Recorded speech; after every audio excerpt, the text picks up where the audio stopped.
ध्यान से देखिए, पैर पूरा जमीन पर सटा हुआ है और इसके गले में, बच्ची के गले में उसी का दुपट्टा कस दिया गया है। अब ये देखने से पता चल रहा है कि ये आत्महत्या नहीं, हत्या है। आदाब, नमस्कार दोस्तों, हिंदू वॉइस में आपका स्वागत है। मैं हुक्राम। बात करते हैं उत्तर प्रदेश में जो अपराध होते हैं उसकी। एक खबर बताता हूं आपको। जो खबर है उत्तर प्रदेश के गोरखपुर से, जहां से आते हैं हमारे सीएम योगी आदित्यनाथ। अभी हाल फिलहाल अमित शाह दौरे पर हैं और खूब तारीफें कर रहे हैं मुख्यमंत्री जी की कि सब कुछ चंगा है, बेटियां बिल्कुल सुरक्षित है, प्रदेश पूरी तरह से सुरक्षित है, कोई दंगे नहीं होते, किसी तरह कोई झगड़ा फसाद नहीं होता।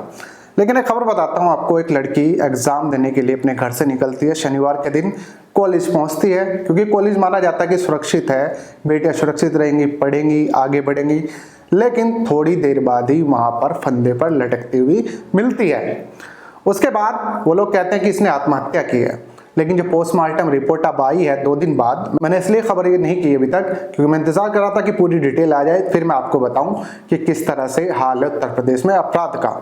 अब जो रिपोर्ट आई है वो बड़ी चौंकाने वाली हुई है और पुलिस ने हत्या का मुकदमा दर्ज भी कर लिया है। ये खबर मैं आपको डिटेल के साथ बताऊंगा, लेकिन इस पर जाने से पहले मेरी आपसे अपील है कि वीडियो अगर फेसबुक पर देख रहे हैं तो फेसबुक पेज को फॉलो कर सकते हैं, यूट्यूब पर देखना है तो चैनल को सब्सक्राइब कर सकते हैं। अब चलते हैं इस खबर की तरफ। तो खबर उत्तर प्रदेश के गोरखपुर से है। गोरखपुर विश्वविद्यालय की एक छात्रा जिसका नाम प्रियंका बीएससी सेकेंड ईयर की छात्रा थी, होम साइंस की छात्रा थी। शनिवार को उसका एग्जाम था, तो एग्जाम देने के लिए वो घर से निकली। उसका भाई उसे छोड़ने के लिए घर से उसके साथ गया और कॉलेज उसे छोड़कर आ गया कि एग्जाम के बाद फिर मैं तुम्हें लेने आ जाऊंगा। लेकिन कुछ देर बाद ही उनके घर पर फोन आता है कि आपकी बेटी की तबीयत खराब है, आ जाइए। खबर मिलते ही वो लोग दौड़ पड़ते हैं। पता चलता है कि उनकी बेटी क्लासरूम में ही फंदे से लटकती हुई मिली। अब इस पर सवाल खड़े हो गए क्योंकि भाई का आरोप है और परिजनों का आरोप है अपनी बहन को हंसते खेलते हुए छोड़कर आया था। लेकिन ऐसा कैसे हो सकता है, क्योंकि वो लोग कह रहे थे कि इसने आत्महत्या की है।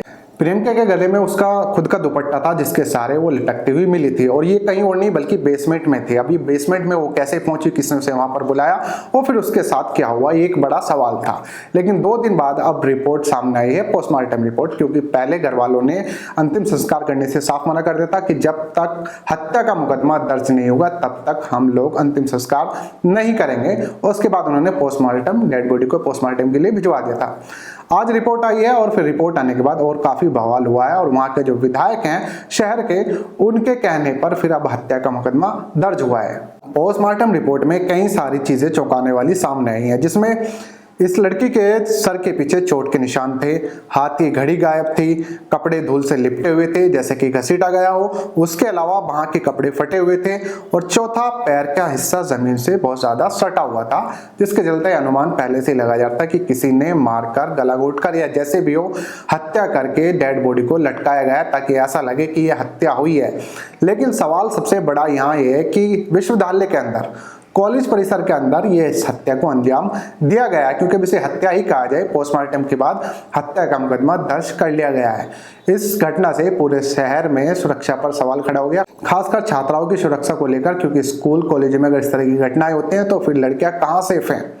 एक तरफ बेटी बचाओ बेटी न पढ़ाओ और दूसरी तरफ तारीफों के कसीदे पढ़े जा रहे हैं और ये दावा किया जा रहा है कि सब कुछ ठीक है, उत्तर प्रदेश में सब ठीक है। तो गोरखपुर विश्वविद्यालय के अंदर इस तरह के जो घटना को अंजाम कैसे दे दिया गया, इसके पीछे कौन है? खैर, इसमें अभी कोई नया अपडेट जब आएगा मैं आप लोगों तक पहुंचा दूंगा, लेकिन सवाल बहुत बड़ा है। आप लोग नीचे कमेंट कर सकते हैं, इस खबर को ज्यादा से ज्यादा शेयर कर सकते हैं। मिलते हैं फिर किसी और एपिसोड में।